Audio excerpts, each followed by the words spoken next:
যুবভারতী ক্রীড়াঙ্গনের ঘটনায় তোলপাড় পড়ে গেছে। আর ক্রীড়ামন্ত্রীর পদ থেকে ইস্তফার ইচ্ছা প্রকাশ করে মুখ্যমন্ত্রীকে চিঠি দিয়েছিলেন অরূপ বিশ্বাস। অরূপ বিশ্বাসের পদত্যাগের ইচ্ছাকে মর্যাদা জানিয়ে অব্যাহতি দিলেন মুখ্যমন্ত্রী মমতা বন্দ্যোপাধ্যায়। তদন্ত শেষ না হওয়া পর্যন্ত অরূপ বিশ্বাসকে অব্যাহতি, আর তদন্ত চলাকালীন মুখ্যমন্ত্রী নিজের হাতেই রাখবেন ক্রীড়া দপ্তর। বিতর্কের মুখে ক্রীড়ামন্ত্রীর পদ থেকে ইস্তফার ইচ্ছা প্রকাশ আর তার ইচ্ছাকে সম্মান জানিয়ে অব্যাহতি দিলেন মুখ্যমন্ত্রী মমতা বন্দ্যোপাধ্যায়।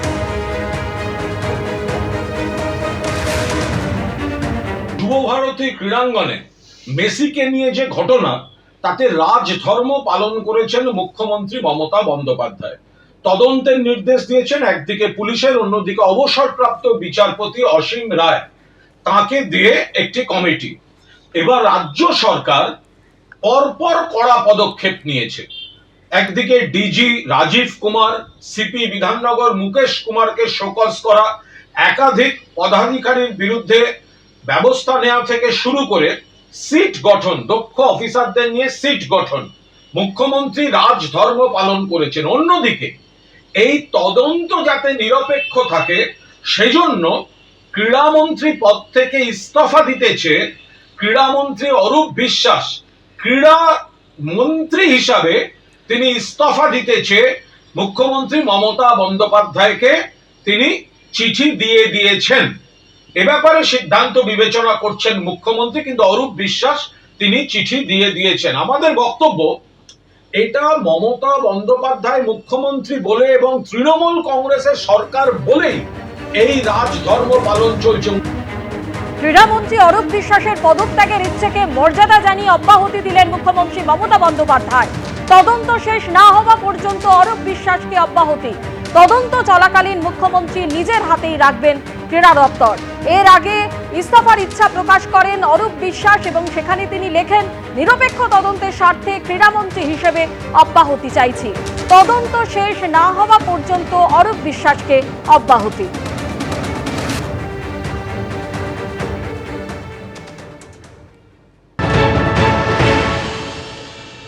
ক্রীড়ামন্ত্রী হিসেবে অরূপ বিশ্বাস উপস্থিত ছিলেন, তার সঙ্গে তো তার কিছু অনুগামীও ছিল, কিন্তু একা অরূপ বিশ্বাস, তার জন্য মধ্যস্থতা এত বড় আয়োজন, এটা কোনো উন্মাদেও পশ্চিমবঙ্গে বিশ্বাস করবে না।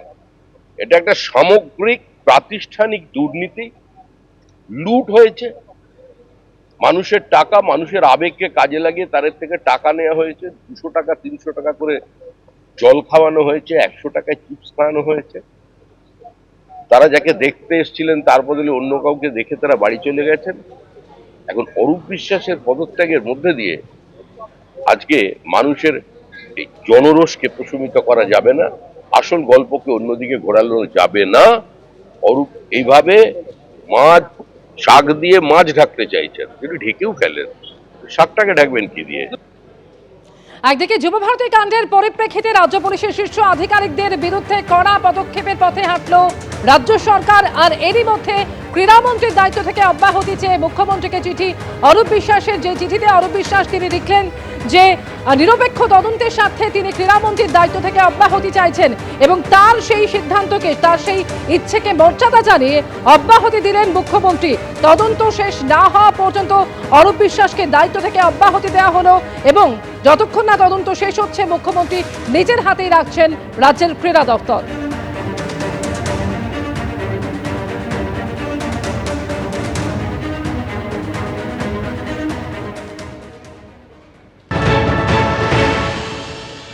বিশ্বাসের ওই ইস্তফা নিছক একটা নাটক, নিছক একটা নাটক।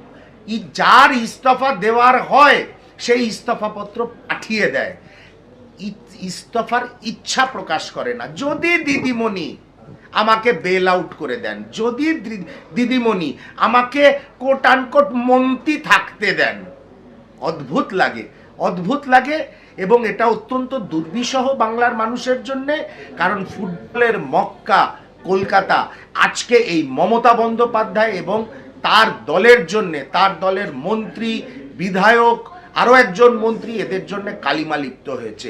তাই পরিশেষে একটা কথাই বলি, অরূপ বিশ্বাসের এই ইস্তফা দেওয়ার ইচ্ছা একটা রাজনৈতিক নাটক, যাতে সে মন্ত্রী থেকে যেতে পারে।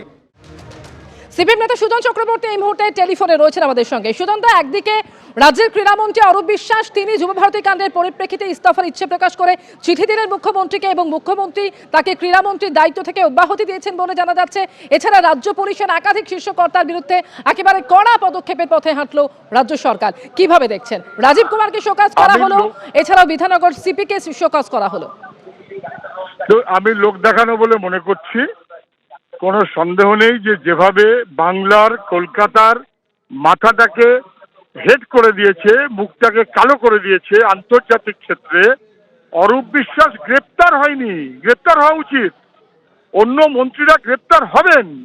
মাঠে যাচ্ছিলেন মুখ্যমন্ত্রী, একটাই পোস্ট, তার কি হবে? তিনি হঠাৎ তাকে কি একটা তদন্তের জন্য, তদন্তের কি মানে আছে? ও তো লোক দেখানো তদন্ত। ওর হোম সেক্রেটারি, ওর চিফ সেক্রেটারি এবং তার সঙ্গে সঙ্গে একজন ওর পছন্দের লোক, এটা কোনো তদন্ত হবে নাকি? মনে করছেন মুখ্যমন্ত্রী বাড়ির লোকেরা ওখানে ছিল, অরূপ বিশ্বাসের বাড়ির লোকেরা ওখানে ছিল, মন্ত্রীরা সবাই তাদের বাহিনী ছিল, ফলে গ্রেপ্তার হয়নি, এইটা উত্তর দিক। এবং কখন গ্রেপ্তার হবে? আর ওই ডিজি এখন ওদের কাজ ফুরিয়ে গেছে, আপাতত একটু সরিয়ে রাখলো, আবার দুদিন পরে ডিজিকে অন্য কাজে লাগিয়ে দেবে। মুখ্যমন্ত্রী যেভাবে 8-10টা ক্ষেত্রে ধামাচাপা দিয়েছেন, একই রকম ভাবে। সুজন দা, এই জায়গায় আপনাকে একটু জানাতে চাইবো, এই প্রসঙ্গে কুণাল ঘোষ বলছেন যে বাম আমলে যেটা করে দেখাতে পারেনি রাজ্য সরকার, সেটা মুখ্যমন্ত্রী করে দেখালেন এবং রাজধর্ম পালন করলেন। ঠিকই বলেছে তো, বাম আমলে যেটা করে দেখাতে পারেনি মুখ্যমন্ত্রী মমতা ব্যানার্জি সেটা করে দেখিয়েছেন। বাম আমলে এইরকম ভাবে খেলার মাঠে কলুষতা কোনোদিন বাম আমল করে দেখাতে পারেনি। ওরা যুবভারতী ক্রীড়াঙ্গন তৈরি করেছে, ধ্বংস করতে পারেনি।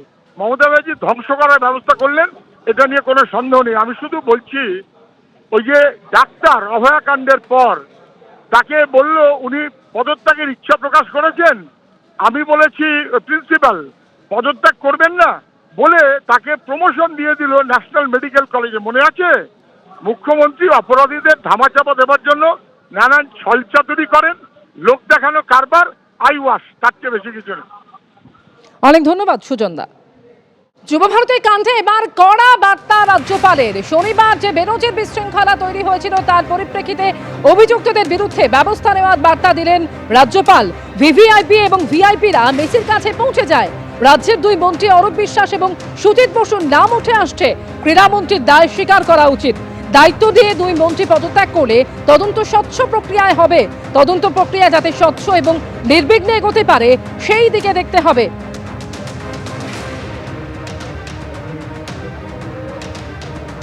এবিপি আনন্দ, এগিয়ে থাকে, এগিয়ে রাখে।